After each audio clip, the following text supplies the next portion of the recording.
आज की इस महत्वपूर्ण प्रेस वार्ता में मंचासीन आदरणीय राष्ट्रीय अध्यक्ष मल्लिकार्जुन खड़गे जी के सलाहकार और सीडब्ल्यूसी के मेंबर, सौभाग्य से हमारे उत्तराखंड से ही आप हैं, आदरणीय गुरदीप सप्पल साहब।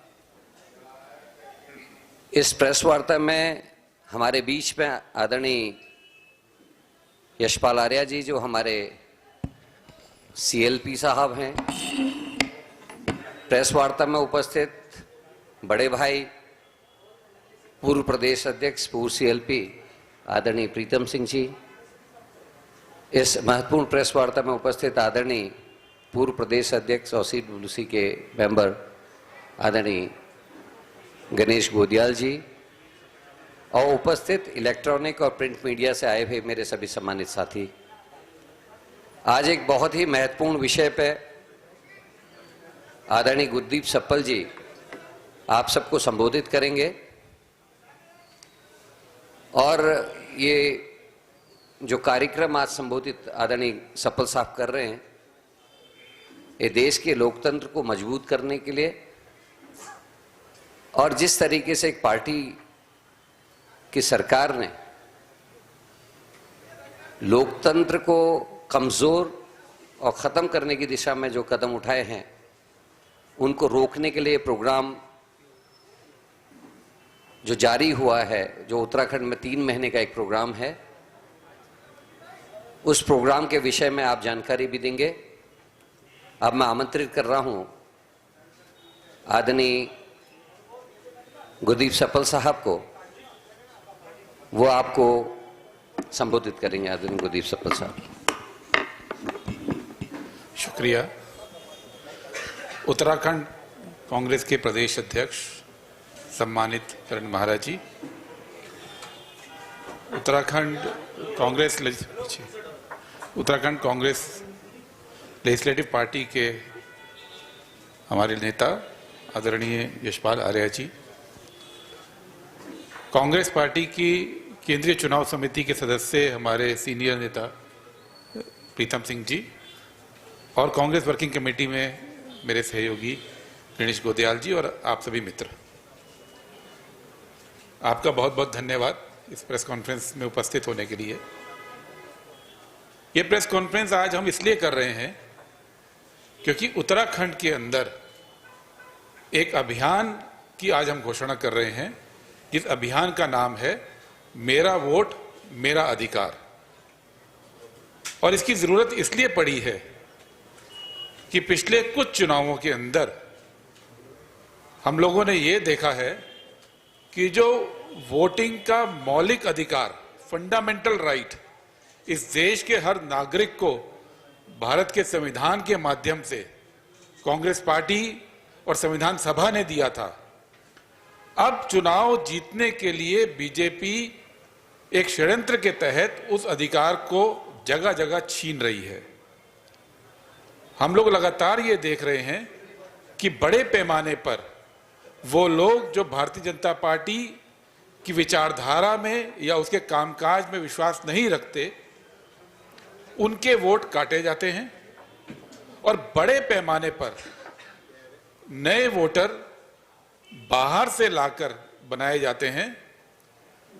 जनता तो भारतीय जनता पार्टी की नफरत की, बेरोजगारी की, महंगाई की सरकार को हटाना चाहती है, लेकिन फर्जी वोटर बनाकर और जेन्युइन वोटर को काटकर भारतीय जनता पार्टी लगातार अब जनमत का हरण कर रही है, जनमत की चोरी कर रही है। और ये हम हल्के तरीके से नहीं कह रहे हैं। महाराष्ट्र के अंदर जब हमारा गठबंधन की हार हुई तो इस देश में सबको हैरानी हुई, हमको भी हैरानी हुई, क्योंकि लोकसभा चुनाव के अंदर जो कांग्रेस लेड गठबंधन था, उसको लगभग 156 विधानसभा सीटों पर बढ़त मिली थी। 288 में से 156 सीट पर क्लियर बढ़त थी। और कुछ महीने बाद जब विधानसभा चुनाव हुए तो हमारे गठबंधन की करारी हार हुई। न जनता को समझ में आया, न पत्रकारों को समझ में आया, न हम लोगों को समझ में आया।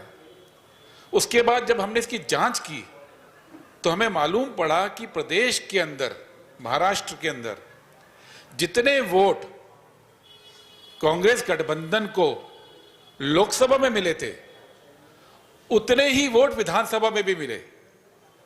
हमारा कोई वोटर पूरे प्रदेश के लेवल पर अगर हम टोटल देखें, हमको छोड़कर नहीं गया।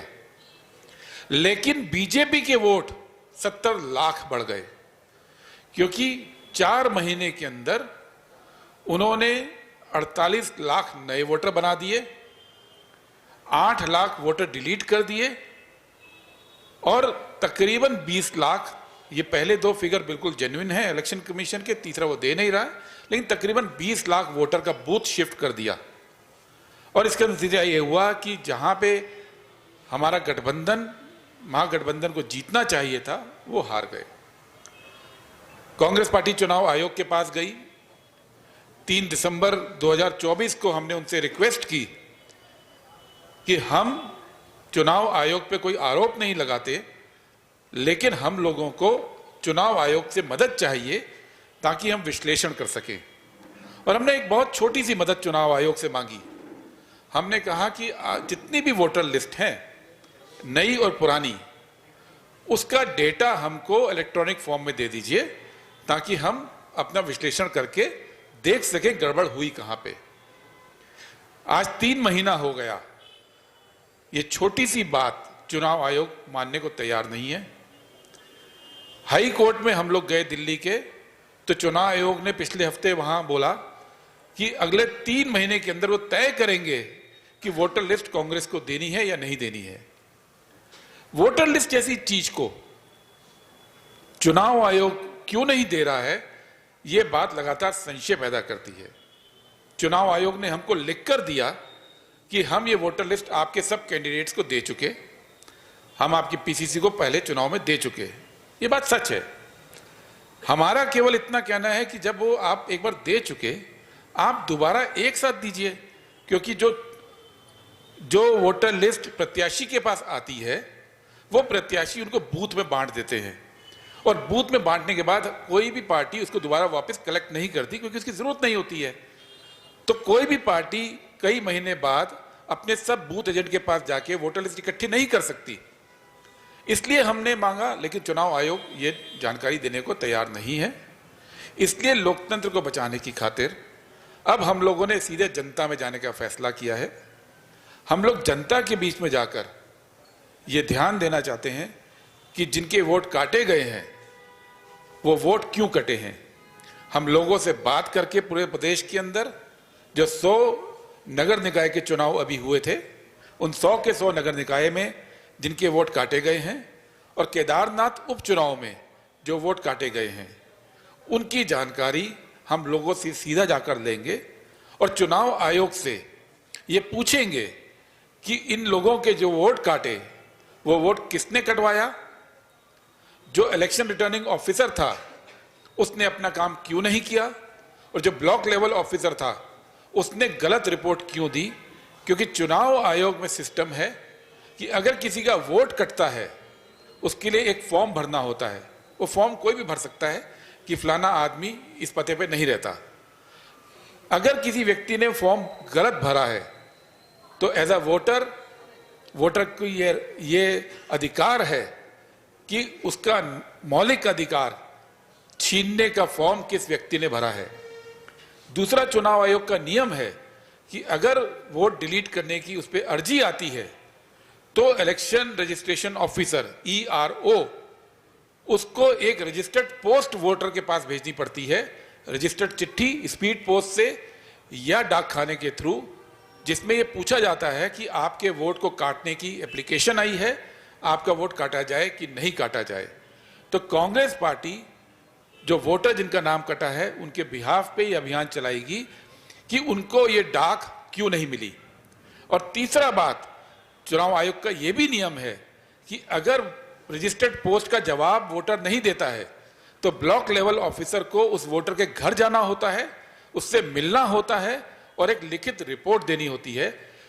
तो हम वोटर के बिहाफ पे ये भी चुनाव आयोग से और राज्य प्रशासन से, जिसने निकाय चुनाव करवाए हैं, पूछेंगे कि बीएलओ ने वोट काटने की गलत जानकारी कब दी, क्यों दी, ताकि चुनाव आयोग की जिम्मेदारी हम लोग तय कर सके। चुनाव आयोग बार बार ये कहता है कि राजनीतिक दलों को अपना काम करना चाहिए। इस बारे में चुनाव आयोग से हमारी कोई आपत्ति नहीं है। संगठन के तौर पे कांग्रेस पार्टी अपने संगठन को मजबूत करेगी, लेकिन चुनाव को निष्पक्ष कराने की और वोटर का मौलिक अधिकार को बचाने की मूल जिम्मेदारी संविधान ने पॉलिटिकल पार्टी को नहीं दी है। संविधान ने यह जिम्मेदारी चुनाव आयोग को दी है और कांग्रेस पार्टी चुनाव आयोग की इस जिम्मेदारी को तय करने के लिए पूरे प्रदेश में जमीन पे 3 महीने का अभियान चलाने जा रही है। और इसके लिए हम आप सबसे भी सहयोग चाहते हैं और प्रदेश की जनता से भी ये हम अपील करते हैं कि अगर आपका वोट कटा है तो हम एक ईमेल एड्रेस और एक व्हाट्सएप नंबर सर्कुलेट करेंगे प्रदेश की ओर से, आप वहां पे जानकारी दीजिए। कांग्रेस पार्टी आपके वोट को गलत काटने वाले के खिलाफ कार्रवाई करेगी और कांग्रेस पार्टी इस अभियान को अपने चरम पर लेके जाएगी। एक बात और जो चुनाव आयोग से हम लोग कहना चाहते हैं, भारत एक मजबूत लोकतंत्र है और ये ऐसा लोकतंत्र है जिसमें दुनिया में पहली बार हर वयस्क को, हर एडल्ट को वोटिंग राइट बिना किसी शर्त के दिया गया था। यह हमारी बहुत बड़ी उपलब्धि है भारत की, संविधान सभा की, जवाहरलाल नेहरू जी की, बाबा साहब अंबेडकर की और महात्मा गांधी जिन्होंने सबसे पहले इसकी बात की थी कि हर व्यक्ति के पास एक वोट होगा और वो बराबर का वोट होगा। और ये चुनाव आयोग जब जवाहरलाल नेहरू जी ने स्थापित किया था, उस समय वोटर को अपने अधिकार का नहीं मालूम था। उस समय किसी पॉलिटिकल पार्टी को अधिकार का नहीं मालूम था। इस देश में 90% के करीब लोग निरक्षर थे। वो कैंडिडेट का नाम और वो पार्टी का नाम पढ़ना नहीं जानते थे। तो 1950 में जब चुनाव आयोग बना, सुकुमार सेन हमारे पहले चुनाव आयुक्त बने, तो कई सारे कदम उस समय के चुनाव आयोग ने उठाए थे कि लोगों को अधिकार उनको मिले। जैसे पूरी दुनिया में पहली बार चुनाव चिन्ह का कॉन्सेप्ट हमारा चुनाव आयोग लाया, क्योंकि लोग पढ़ना नहीं जानते थे। तो एक नया कॉन्सेप्ट निकाला गया कि चुनाव चिन्ह होना चाहिए। पूरी दुनिया के अंदर इतने बड़े पैमाने पे कभी किसी ने वोट ही नहीं किया था भारत जैसे देश में। तो ये वोट आदमी बार बार ना करे, तो चुनाव आयोग ने ब्रेनस्टॉर्मिंग करके एक नया फॉर्मूला निकाला, एक नई तरह की इंक इजाद करवाई CSIR से, जो इंक आज भी इस्तेमाल होती है। ये काम चुनाव आयोग ने किया। उस जमाने में जब गाड़ियां नहीं थी, जब ट्रेनें कम थी, सड़कें नहीं थी, 2,20,000 चुनाव आयोग ने बूथ बनाए। 2,20,000 बूथ पे चुनाव भारत का पहला हुआ। तब कोई पॉलिटिकल पार्टी को यह नहीं कहा गया था कि तुम कमजोर हो, लोकतंत्र में तुम अपनी मेहनत करो। यह परंपरा चुनाव आयोग की है कि एक निरक्षर देश में, एक गरीब देश में, जो देश तब आजाद हुआ था, एक नए ढंग का चुनाव दुनिया में इस चुनाव आयोग ने कराया था। और उस चुनाव आयोग की जिम्मेदारी आज हम मानते हैं कि अगर कोई पार्टी सत्ता में रहकर जनमत को चुरा रही है, अगर कोई पार्टी सत्ता में रहकर हमारे वोटर का मौलिक अधिकार छीन रही है, तो चुनाव आयोग की जिम्मेदारी है उस पर काम करने की। चुनाव आयोग की जिम्मेदारी है कि वो अपने संविधान में दिए हुए जो अधिकार हैं उसका इस्तेमाल करें। और ये कांग्रेस पार्टी का अभियान है कि अगर चुनाव आयोग वो जिम्मेदारी नहीं ले रहा है, तो हम जनता के बीच में जाकर आंदोलन करके चुनाव आयोग को मजबूर करेंगे कि आने वाले चुनावों के अंदर कोई सरकारी तंत्र, कोई पॉलिटिकल पार्टी ये हिम्मत ना कर सके कि वो षड्यंत्र करके किसी भी वोटर का वोट चुराने का या उसका मौलिक अधिकार छीनने का दुस्साहस करे। इसलिए कांग्रेस पार्टी उत्तराखंड के अंदर ये पहल कर रही है। हम 2 राज्यों के अंदर इसको करने जा रहे हैं, एक उत्तराखंड और एक महाराष्ट्र। उत्तराखंड में सभी 100 नगर निकायों में हम लोग इस अभियान को चलाएंगे, जिसके तहत हम RTI डालकर 3 जानकारी मांगेंगे। एक जानकारी कि वोट काटने की एप्लीकेशन किस व्यक्ति ने दी, दूसरी जानकारी रजिस्ट्री जो पोस्ट है वो ERO ने कब भेजी, और तीसरी जानकारी बीएलओ ने वोटर को कब मुलाकात की और क्या रिपोर्ट दी, ये हर उस वोटर का अधिकार है जिसका वोट इस प्रदेश में काटा गया है। और ये आरटीआई के लिए साथ साथ हम जमीन पर धरना प्रदर्शन का भी एक प्रोग्राम लेकर आ रहे हैं, जो आने वाले दिनों में कांग्रेस अध्यक्ष सीएलपी साहब और हमारे बाकी लीडर आपके सामने रखेंगे। और दूसरा, 3 नगर निगम जिसमें हल्द्वानी है, जिसमें कोटद्वार है, जिसमें पिथौरागढ़ है, और एक विधानसभा क्षेत्र केदारनाथ, वहां पे हम घर घर जाएंगे पूरे कॉन्स्टिट्यूएंसी के अंदर, और जितने लोगों का वोट कटा है उनसे मुलाकात करेंगे, और जितने नए वोटर बनाए गए उनकी जांच करेंगे कि कितने जेन्युइन वोटर हैं, कितने फर्जी वोटर हैं। मैं एक आंकड़ा आप लोगों को देना चाहता हूं उत्तराखंड का। पिछले साल 3 उपचुनाव हुए, हम लोग बद्रीनाथ जीते, हम लोग मंगलोर जीते, लेकिन हम लोग केदारनाथ हारे। केदारनाथ का कुछ आंकड़ा आपके सामने मैं रखना चाहता हूं।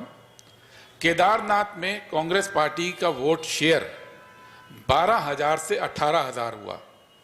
कुल हमारा वोट 52% बढ़ा। और पिछले 15-20 साल में ऐसा कोई चुनाव नहीं है जहां पे पहले, दूसरे, तीसरे नंबर पे आने वाली पार्टी का वोट 50% बढ़ जाए और वो पार्टी चुनाव हार जाए। ये पहली बार हुआ है कि वोट 18,000 हुआ 12,000 से, लेकिन हम चुनाव हारे। उसका एक कारण था, हम चुनाव हारे 4,995 के करीब वोट से, और बीजेपी ने 4,678 वोट वहां पे काट दिए और 8,693 नए वोट बनाए। लोकसभा के बाद विधानसभा के बीच में 6 महीने का समय था उपचुनाव के बीच में, और उपचुनाव के बीच में 6 महीने के अंदर यह कैसे संभव है कि 10%, 9.34% नया वोटर मिल गया और 5% वोट काट दिए गए। यह बहुत बड़ी संख्या है। इस संख्या के चलते केदारनाथ का जनमत बीजेपी ने कांग्रेस से चुराया है, और इसलिए हम केदारनाथ में भी हर घर पे हर उस वोटर को मिलेंगे जिस वोटर का वोट छीना गया है, और हर उस वोट की जांच करेंगे जिस वोट को नया रजिस्ट्रेशन हुआ है, और अगर फर्जी बना गया है तो हम इस लड़ाई को उसके अंतिम मुकाम तक लेकर जाएंगे। शुक्रिया। अब मैं आदरणीय सीएलपी साहब से रिक्वेस्ट करूंगा कि वो अपनी बात रखेंगे। धन्यवाद। हमारे कांग्रेस वर्किंग कमेटी के सदस्य, मेंबर और जनरल सेक्रेटरी आईसीसी आदरणीय सप्पल साहब, हमारे प्रदेश कांग्रेस कमेटी के सम्मानीय अध्यक्ष करण मेहरा जी, हमारे प्रदेश कांग्रेस कमेटी के पूर्व अध्यक्ष, पूर्व सेल्फी लीडर आदरणीय प्रीतम सिंह जी, हमारे कांग्रेस वर्किंग कमेटी के मेंबर और पूर्व अध्यक्ष आदरणीय गणेश गोध्याल जी, इलेक्ट्रॉनिक मीडिया और प्रिंट मीडिया के मेरे सभी सम्मानित बंधुओं, अभी आपके सामने विस्तृत रूप से जो हमारा मौलिक अधिकार है और संविधान में जो हमें जो अधिकार दिया गया है, और पिछले चुनाव में जिस तरह से उन अधिकारों का हनन किया गया है और मतदान से वंचित करने का काम लगातार होता रहा है, और इसको बहुत ही बारीकी के साथ सप्पल साहब ने गहन अध्ययन के बाद इसको देखा, और इसके उपरांत स्पष्ट हो गया कि सरकार, भारतीय जनता पार्टी की सरकारें और चुनाव आयोग हमारे आदरणीय मतदाताओं को उनके मूल अधिकारों से वंचित करना चाहती है और इस तरह के हथकंडे अपनाकर सब सत्ता में काबिज होती रही है। और जो हमारा आगे का एजेंडा है, निश्चित रूप से कांग्रेस, उत्तराखंड कांग्रेस कमेटी ने आज स्पष्ट रूप से जिला कांग्रेस कमेटी के अध्यक्षों को निर्देशित किया है और हर पोलिंग बूथ से 20 ऐसे मामले सामने लाएं जिसमें जो हमारे मतदाता हैं उनके नाम काट दिए गए। कई मतदाता ऐसे हैं जो बाहर के प्रदेशों के हैं, उनके नाम उसमें शामिल कर दिए गए। कई ऐसे मतदाता हैं जो उनका मूल पोलिंग बूथ है उससे उनको शिफ्ट करके किसी और पोलिंग बूथ में उनका नाम दर्ज कर दिया गया। तो इसको कांग्रेस पूरी बारीकी से इसकी छानबीन करेगी और मेरा कहना है कि लोकतंत्र में, जनतंत्र में इस तरह से भारतीय जनता पार्टी ने मताधिकार से वंचित कर सत्ता में आने के लिए ये खेल खेला है। हम जनता के बीच में जनता को भी बताना चाहते हैं कि भारतीय जनता पार्टी किस तरह से सत्ता में काबिज होने के लिए अपने सरकारी मशीनरी का और चुनाव आयोग भी कहीं न कहीं इसमें संलिप्त सा दिखाई देता है। इसको हम जनता के सामने, जनता की अदालत में भी ले जाना चाहेंगे क्योंकि उनके मूल अधिकारों का हनन किया गया है और मुझे विश्वास है कि हम आने वाले 3 महीनों में प्रदेश कांग्रेस कमेटी और जिला कांग्रेस कमेटी के जो महानगर कांग्रेस कमेटी के अध्यक्षगण हैं, सब मिलकर इस मुहिम को आगे बढ़ाएंगे और जो असली सच है वो आप सबके सामने भी और जनता के सामने लाने का हम काम करेंगे। आप सबका बहुत बहुत धन्यवाद। अब मैं आप सबके बीच में आदरणीय सीईसी के मेंबर प्रीतम सिंह जी से निवेदन करूंगा, वो अपना संबोधन करें। आदरणीय सप्पल साहब, प्रदेश कांग्रेस कमेटी के सम्मानित अध्यक्ष जी, नेता प्रतिपक्ष सम्मानित आर्य जी, पूर्व प्रदेश कांग्रेस कमेटी के अध्यक्ष मेरे बहुत ही सम्मानित साथी गणेश बुधियाल जी, प्रेस के मेरे सम्मानित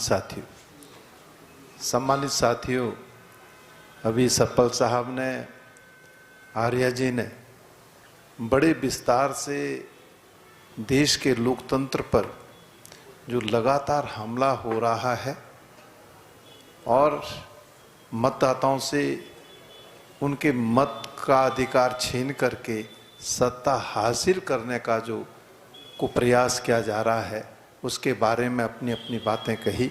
उन तमाम बातों से अपने आप को शपथ करता हूँ। साथियों,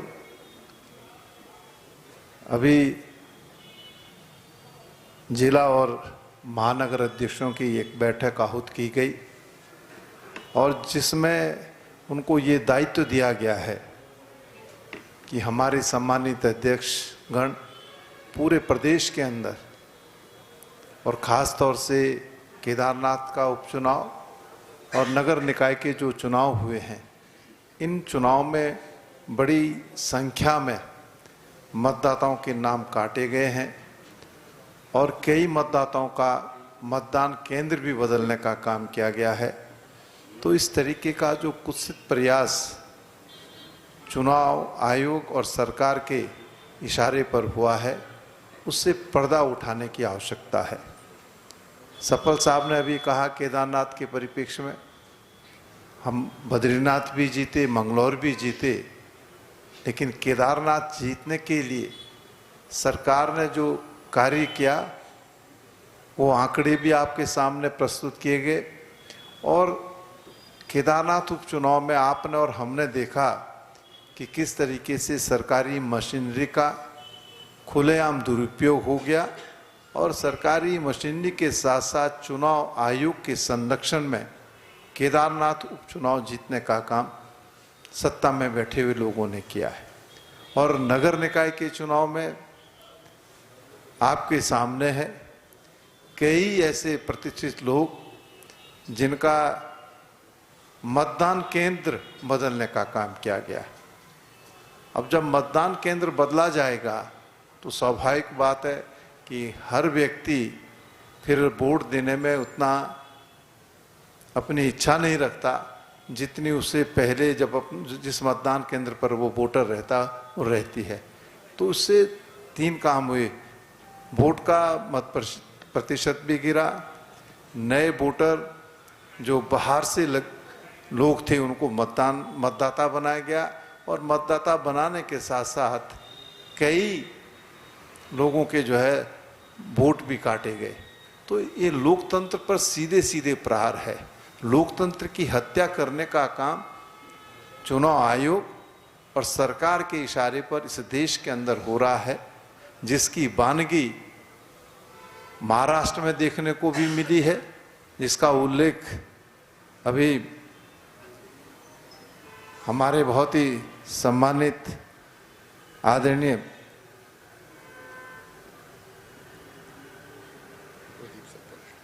सप्पल साहब ने किया। मैं थोड़ा हो जाता है कहीं के बाद, सप्पल साहब ने भी किया कि हम 156 सीटों में लोकसभा के चुनाव में जीते और उसके बाद जब विधानसभा का चुनाव हुआ तो हमारी करारी शिकस्त हुई।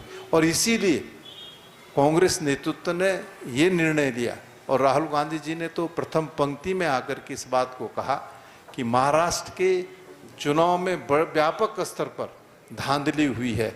और जब इसकी जांच की गई, जिसका जुम्मा सप्पल साहब के कंधों पर था, तो सप्पल साहब ने वो आंकड़े आपके सामने रखे जो महाराष्ट्र के चुनाव में हमारे सामने हैं।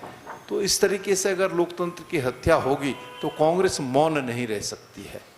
और प्रदेश कांग्रेस कमेटी जहां एक ओर ये अभियान चलाएगी कि हम मतदाताओं तक जाकर के उनके परिप्रेक्ष्य में उनसे बात करें, वहीं दूसरी ओर हम सड़क पर उतर करके भी इस सरकार का चुनाव आयोग के खिलाफ संघर्ष करने का काम करेंगे। ये बात मैं आज आपके माध्यम से कहना चाहता हूँ। धन्यवाद। अब मैं आदरणीय गणेश गोदियाल जी जो हमारे कांग्रेस वर्किंग कमेटी के सदस्य हैं उनसे निवेदन करूंगा कि जो इसमें फर्दर हमारी कुछ डिटेल्स हैं उनको आपके बीच में देने के काम करेंगे। धन्यवाद अध्यक्ष जी। हमारे बीच हमारे बहुत ही आदरणीय, जो कि आप सब जानते हैं कि हमारे राष्ट्रीय अध्यक्ष जी के साथ मिलकर राष्ट्रीय स्तर पर पार्टी को अपनी सेवाएं दे रहे हैं और आज विशेष रूप से बहुत ही इम्पोर्टेंट जो यहाँ पर प्रेस वार्ता उन्होंने की, आदरणीय सप्पल जी, हमारे प्रदेश के माननीय अध्यक्ष करण मेहरा जी, आदरणीय नेता प्रतिपक्ष श्री यशपाल आर्य जी, आदरणीय हमारे नेता और पूर्व सीएलपी पूर्व अध्यक्ष वर्तमान में सीईसी के मेंबर बड़े भाई प्रीतम सिंह जी और उपस्थित पत्रकार साथियों, अधिकांश बातें आप लोगों के संज्ञान में आ चुकी हैं। बहुत महत्वपूर्ण ये बैठक, एक प्रेस कॉन्फ्रेंस है, इसके पहले एक बैठक हुई। मैं जिन तथ्यों का जिक्र आदरणीय अध्यक्ष जी ने किया उनको बताऊं उससे पहले मैं आप सबको इस बात को कहने में मुझे बड़ी खुशी हो रही है कि 2027 के आने वाले उत्तराखंड के इलेक्शन के मद्देनज़र कांग्रेस हाईकमान का ये नज़रिया हमारे लिए बहुत महत्वपूर्ण है कि कांग्रेस हाईकमान ने उत्तराखंड को इस जांच अभियान में नंबर 1 पर रखा हुआ है। ये हमारे लिए बहुत महत्वपूर्ण है। मैं उम्मीद करूंगा कि आप लोगों की हेडलाइंस इस प्रेस वार्ता के तहत कल इस रूप में अगर सामने आए कि कांग्रेस ने उत्तराखंड को महत्वपूर्ण स्टेट मानते हुए 2027 की लड़ाई के लिए कमर कस दिया है, तो मैं आपका आभारी रहूंगा और निश्चित रूप में ये लाइन इस प्रदेश की जनता के हित में होगी। ये बहुत ही महत्वपूर्ण है कि हमारी पार्टी के हाईकमान ने भारतीय जनता पार्टी की इस तथाकथित, जिसका जिक्र अभी सब लोगों ने किया, इस चोरी को बहुत तरीके से पकड़ा है, प्रूफ के साथ पकड़ा है। हम इसके लिए प्रमाण जुटाएंगे, जनता की अदालत में भी जाएंगे और आवश्यकता पड़ी तो सभी जगह जहां तक इसका प्रतिकार हो सके वहां तक उनकी इस कोशिश का प्रतिकार करेंगे। जिस कार्यक्रम की घोषणा यहां पर आदरणीय सप्पल जी ने की, उस कार्यक्रम को प्रभावी बनाने के लिए हमारे तमाम जिलाध्यक्षों के साथ आज आपकी बैठक हुई। हम सब लोग उस बैठक में शामिल थे और इस कार्यक्रम को और प्रभावी बनाया जा सके, आने वाले 20, 21, 22 तारीख को हम सब लोग हमारे हाईकमान के निर्देश पर ट्रेनिंग प्रोग्राम आयोजित करेंगे, जिसमें कि उम्मीद करता हूं कि सचिन राव जी उस ट्रेनिंग प्रोग्राम में आएंगे और इस कवायद को अंजाम तक कैसे पहुंचाना है, कहां कहां तकनीकी रूप में क्या क्या जानकारियां आवश्यक हैं, उनका पूरा एक डिटेल बनाकर प्रत्येक जिलाध्यक्ष को पार्टी के प्रत्येक अधिकारी तक पहुंचाया जाएगा। और साथ साथ में अन्य बातें भी जो कि उन हमारे पदाधिकारियों को और कांग्रेस के कार्यकर्ताओं को और प्रभावी तरीके से काम करने के लिए सहयोगी हो सकें, वो तमाम ट्रेनिंग है उस ट्रेनिंग प्रोग्राम में दी जाएंगी। तो एक ट्रेनिंग प्रोग्राम आयोजित किया जाएगा। मैं इस रूप में, निजी रूप में भी सप्पल जी का आभारी हूं कि वो इस प्रदेश के निवासी भी हैं और उन्हें ये चिंता है कि इस प्रदेश में 2027 में कांग्रेस को वापस लाना है। मैं उनके इस डेडिकेशन से, मेरी ऊर्जा में, हम सब की ऊर्जा में, जो हम लोग बैठे हैं और हमारे साथ साथ जो अन्य लोग इस प्रोग्राम को, इस चीज़ को देख रहे होंगे, उन सब की ऊर्जा में गुणात्मक इजाफा हुआ है। ये जानकर बहुत खुशी होती है कि कांग्रेस हाईकमान ने कमर कस ली है कि 2027 में उत्तराखंड से जीत हासिल करते हुए हम देश में जीत हासिल करेंगे। आप सब लोगों का बहुत बहुत धन्यवाद। अब आप लोगों की तरफ से अगर कोई भी क्वेश्चंस हैं तो we are ready for that.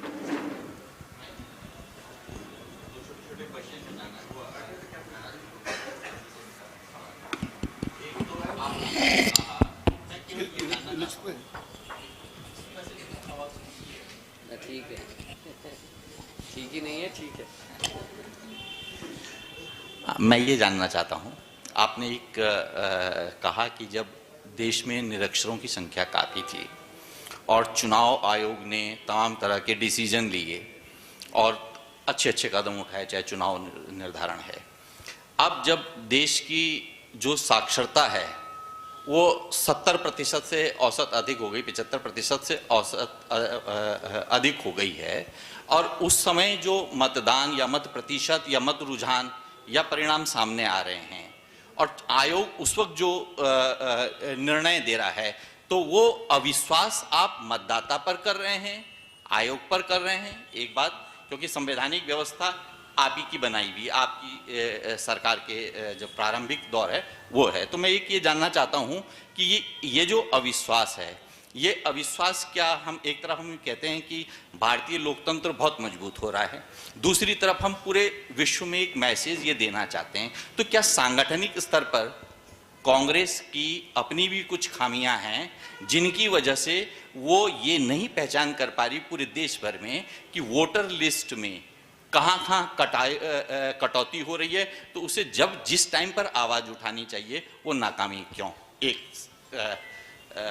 एक तो मेरा ये सवाल है। इसका जवाब दे। दूसरा सवाल भी मैं, छोटा सवाल इसी से जुड़ा हुआ है, वो मैं ये जानना चाहता हूँ कि अभी आपने तमाम उपचुनाव के नतीजों का, नगर निकाय के चुनाव का आपने वो किया, तो क्या आपका जो एनालिसिस है, जो विश्लेषण आपने किया, वो विश्लेषण यही है, एकमात्र विश्लेषण यही है कि जो मतदाता सूचियों में गड़बड़ी थी वही आपके हार का कारण है?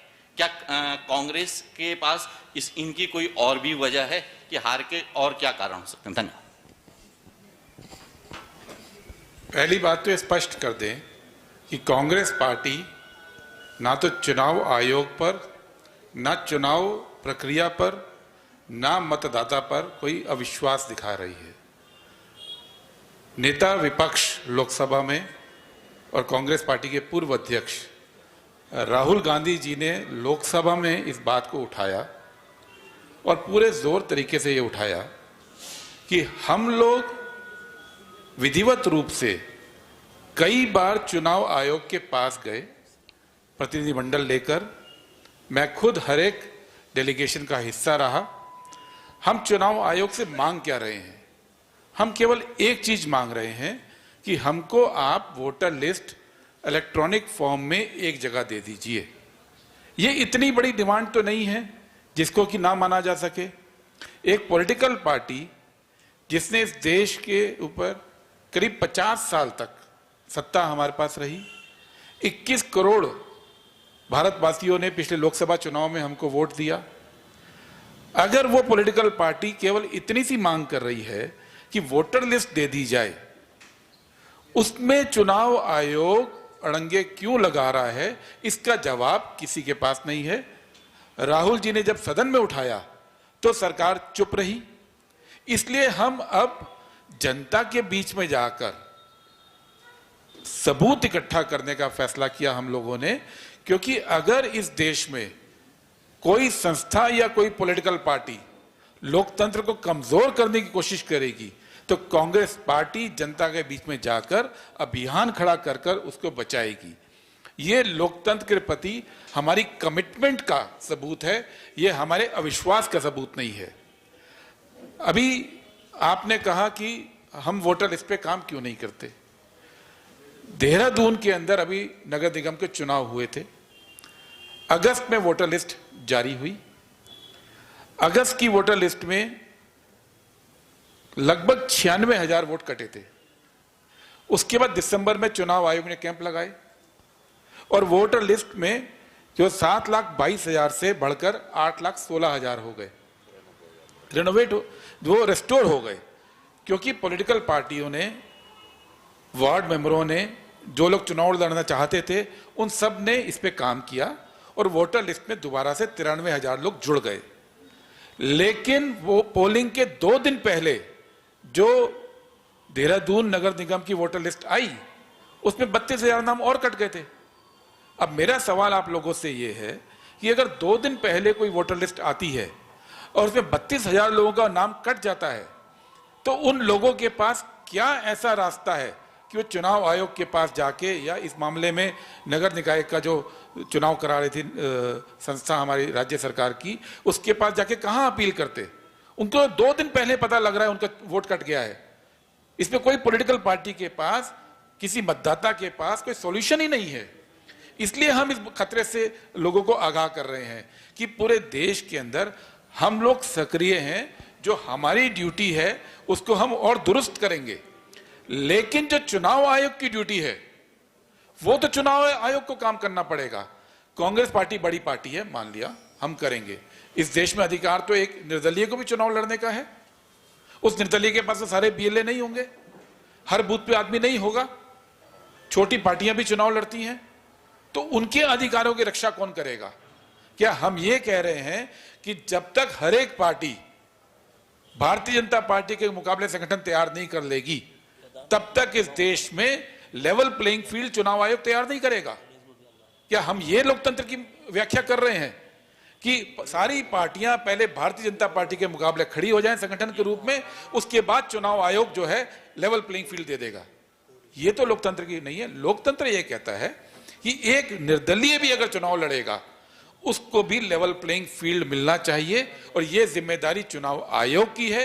यही बात राहुल जी ने लोकसभा में कही है, यही बात राहुल जी ने अपनी प्रेस कॉन्फ्रेंस में कही है, और इसीलिए हमने राष्ट्रीय स्तर पे एक टीम बनाई है, ईगल टीम, जो अब हर रोज इस इशू पे काम कर रही है। और उत्तराखंड में भी हमने 3 सदस्यीय टीम बनाई है, जो इस टीम इस पूरे अभियान को लोगों के बीच कैसे ले जाना है और लोगों के अधिकार की रक्षा कैसे करनी है, उस पर काम करेगी।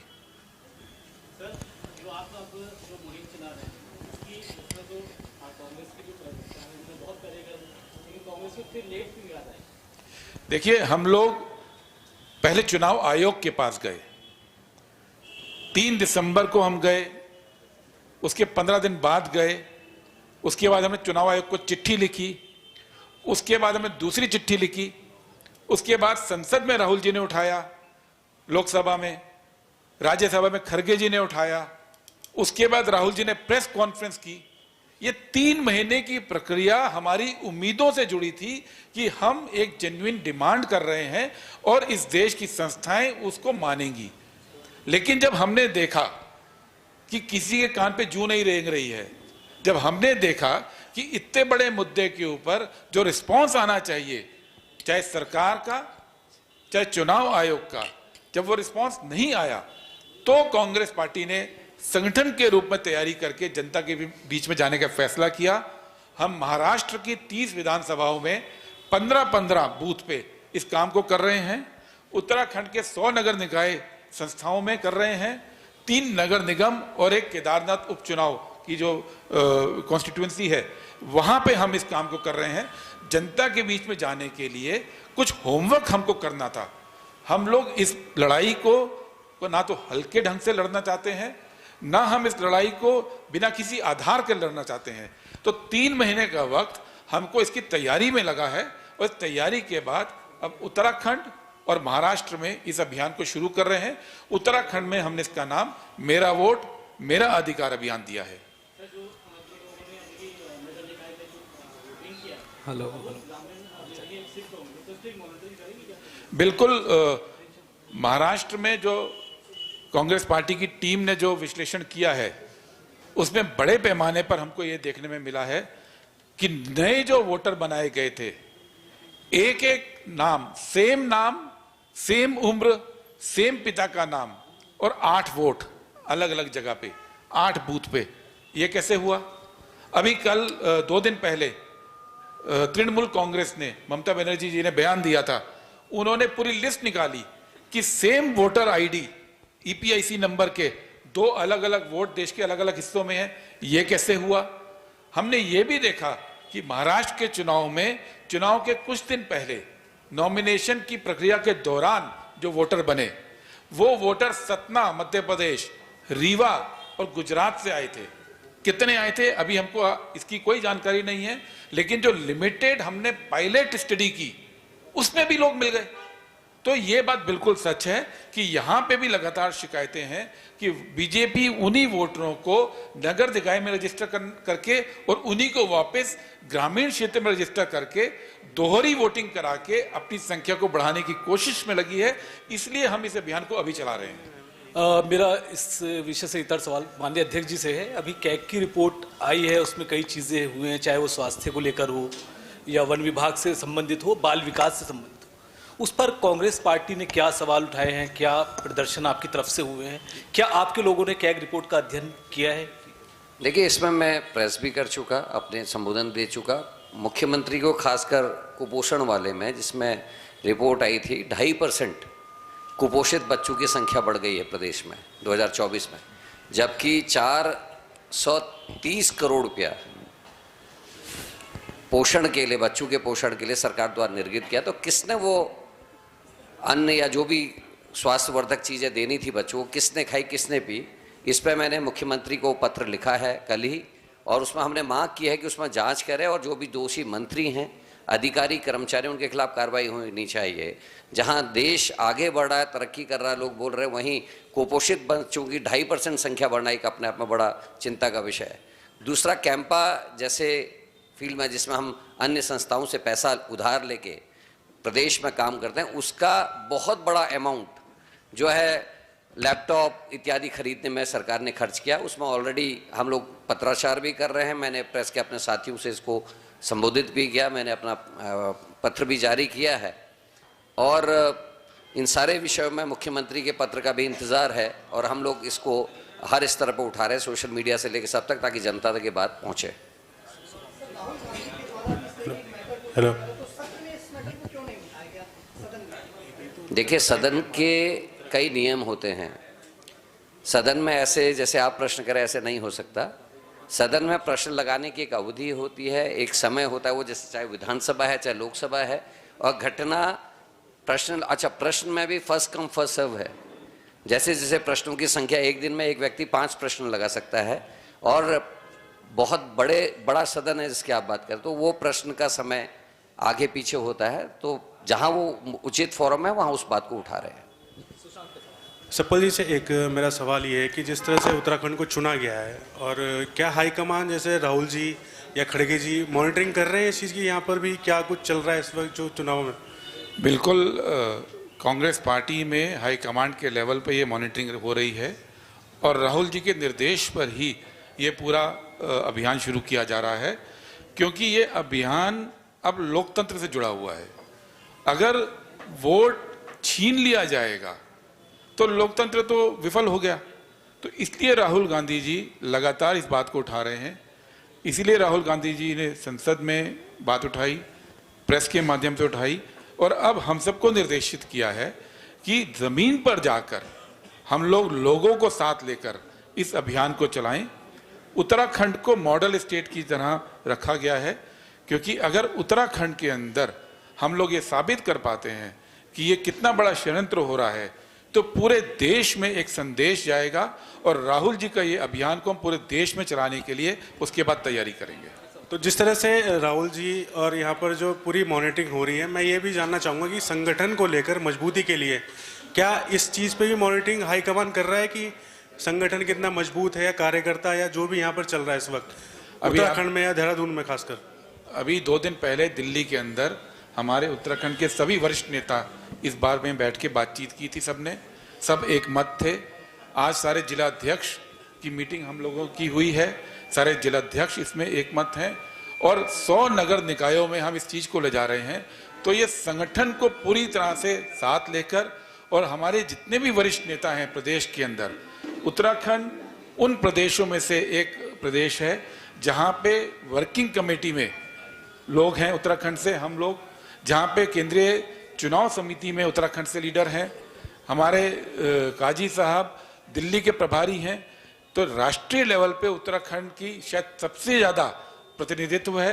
प्रदेश में हमारे लीडर्स हैं, सीएलपी साहब हैं, प्रदेश अध्यक्ष हैं, सारे मिलकर इस बात में एक मत हैं। इसीलिए 2 दिन पहले दिल्ली में मीटिंग हुई थी और आगे का ये अभियान सब इकट्ठे होकर चलाएंगे। सप्पल जी, मेरा एक सवाल है। मेरा ये कहना है कि आपने कहा कि दूसरे प्रदेशों से आते हैं, उनकी वोट जोड़ दी जाती है। 1 नेशन 1 इलेक्शन की जब बात आती है, आप लोग विरोध क्यों करते हैं? अगर वैसा हो जाएगा तो फिर तो ये स्थिति खत्म हो जाएगी। 1 नेशन 1 इलेक्शन के ऊपर हमने सरकार से अभी ये बोला है कि सरकार का प्रस्ताव क्या है। मोदी सरकार की एक समस्या है, वह शगुफा छोड़ते हैं और जब हम उसकी डिटेल मांगते हैं तो डिटेल कहीं नहीं देते हैं। हमारा ये कहना है कि आज जो समस्या है, जो देश को दिख रही है, आपको क्या लगता है कि अगर वोटर लिस्ट में चोरी हो रही है तो 1 नेशन 1 इलेक्शन से वो चोरी रुक जाएगी? फिर तो अभी खुदरा चोरी हो रही है, एक बार महाराष्ट्र में की, एक बार उत्तराखंड में की, फिर तो थोक चोरी हो जाएगी कि एक ही इलेक्शन में सारी चोरी करो और एक ही साथ सब कुछ कब्जा लो। तो ये कोई सॉल्यूशन नहीं है। सॉल्यूशन ये है कि जनता का मौलिक अधिकार की रक्षा की जाए और उसके लिए कांग्रेस पार्टी तत्पर है।